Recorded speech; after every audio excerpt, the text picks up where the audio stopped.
ఇప్పుడు వారిని మాట్లాడవలసిందిగా కోరుతాం. సో అందరికీ నమస్కారం. ఇక్కడ ఉన్న పెద్దవాళ్ళందరికీ ముందుగా నా నమస్కారాలు. సో ఈ రోజు మేము ప్రధాన ప్రతిపక్షమైన బీఆర్ఎస్ పార్టీ దగ్గరికి అండ్ ముఖ్యంగా కేటీఆర్ గారు వర్కింగ్ ప్రెసిడెంట్ కాబట్టి కలవడానికి వచ్చిన మేజర్ రీజన్ ఏంటంటే, మేము ఎప్పుడైతే గవర్నమెంట్ ఫామ్ అయిందో అప్పటి నుంచి ఇప్పుడున్న పెద్దవాళ్ళు, కాంగ్రెస్ గవర్నమెంట్ లో ఉన్న పెద్దవాళ్ళందరినీ కలుస్తూనే వచ్చాం, ఇప్పటికీ కలుస్తూ ఉన్నాము. మేజర్ డిమాండ్ ఏ డిమాండ్ మీద కలుస్తున్నామంటే, గ్రూప్ 2 and 3 పోస్టులు పెంచాలి, గ్రూప్ 1 1:100 రేషియోలో తీయాలి, మెయిన్స్ కి ఎలిజిబుల్ అయ్యే వాళ్ళని 1:100 రేషియోలో తీయాలి, డిఎస్సి సంఖ్య పెంచాలి, గురుకుల రిలేటెడ్ ఇష్యూస్ ఉన్నాయి అవి అన్ని సాల్వ్ చేయాలని చెప్పి మేము చాలా రోజుల నుంచి తిరుగుతూనే ఉన్నాం. కానీ ఇప్పటి వరకు మా గవర్నమెంట్ నుంచి ఎటువంటి రెస్పాన్స్ అనేది రాలేదు.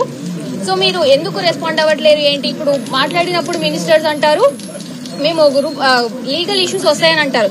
లీగల్ ఇష్యూస్ వస్తాయి అనడానికి రీజన్, గ్రూప్ 1 లో మీరు 60 పోస్టులు పెంచి నోటిఫికేషన్ రిలీజ్ చేశారు కదా, గ్రూప్ 1 కి రాని లీగల్ ఇష్యూస్ గ్రూప్ 2 కి ఎందుకు వస్తాయి అనేది నేను క్వశ్చన్ చేస్తున్నా. ఫస్ట్ మీరే అన్నారు కదా, అప్పుడు బీఆర్ఎస్ గవర్నమెంట్ ఉన్నప్పుడు 5,000 తో డిఎస్సి రిలీజ్ చేసినప్పుడు ఇది మెగా డిఎస్సి కాదు, ఇది దగా డిఎస్సి అన్నారు కదా, మరి మీరెందుకు ఈ రోజు మెగా డిఎస్సి రిలీజ్ చేయట్లేదు, అన్ని పోస్టులు రిలీజ్ చేయట్లేదని నేను క్వశ్చన్ చేస్తున్నాను. ఇంకా గురుకుల రిలేటెడ్ ఇష్యూస్ కూడా ఇప్పటి వరకు ఎవరు ఏ రకంగా స్పందన, మొన్న మేము ధర్నా చేసినప్పుడు కూడా ఎంతసేపు ఉన్నా మిమ్మల్ని పార్టీ వాళ్ళు రెచ్చగొడితే చేస్తున్నారు అది అంటున్నారు. అది కాదు, మేము సొంతగా నిరుద్యోగులం బయటకు వచ్చి ప్రతి పార్టీని కలుస్తాం. ఈ రోజు మేము చెప్పేది ఏంటంటే, ప్రతి ఒక్క లీడర్ ని కలుస్తాం. అది ఏ పార్టీ అనేది మాకు అనవసరం, ఎందుకంటే మేము ఏ పార్టీకి సంబంధించిన వాళ్ళం కాదు. ఎందుకంటే కొంతమంది పని కట్టుకొని కొంతమంది ఆవరగాలి పని చేస్తున్నారు, ఒక పార్టీని రెచ్చగొడితే చేస్తున్నారు అంటారు. కాబట్టి నేను చెప్పేది ఒకటే గవర్నమెంట్ కి, మేము ఏ పార్టీకి సంబంధించిన వాళ్ళం కాదు.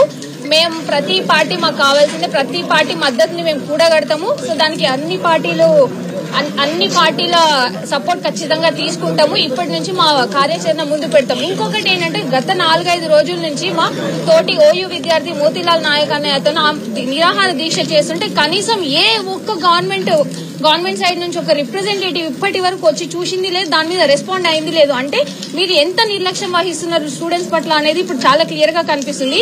ఇదే ఈ రోజున్న పెద్దలే ఒకప్పుడు మా దగ్గరికి వచ్చి, మీరు 30 లక్షల మంది ఉన్నారు, 30 లక్షల మంది ఇంటూ 3 వేసుకుంటే 90 లక్షల మంది, ఈ ఈక్వేషన్ చెప్పింది ఎవరో కూడా కాదు, రేవంత్ రెడ్డి గారు చెప్పారు.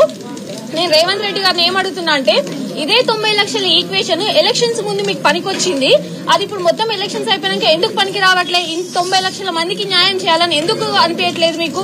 సో మేము మా డిమాండ్స్ ఇవి, ఖచ్చితంగా మీ డిమాండ్స్ నెరవేర్చాల్సిందే. నెరవేర్చేంత వరకు ఈ పోరాటం ఆగదు. అన్ని పార్టీల సపోర్ట్ తో మేము ఖచ్చితంగా ముందుకెళ్తాము. మా తోటి మిత్రులు మాట్లాడారు.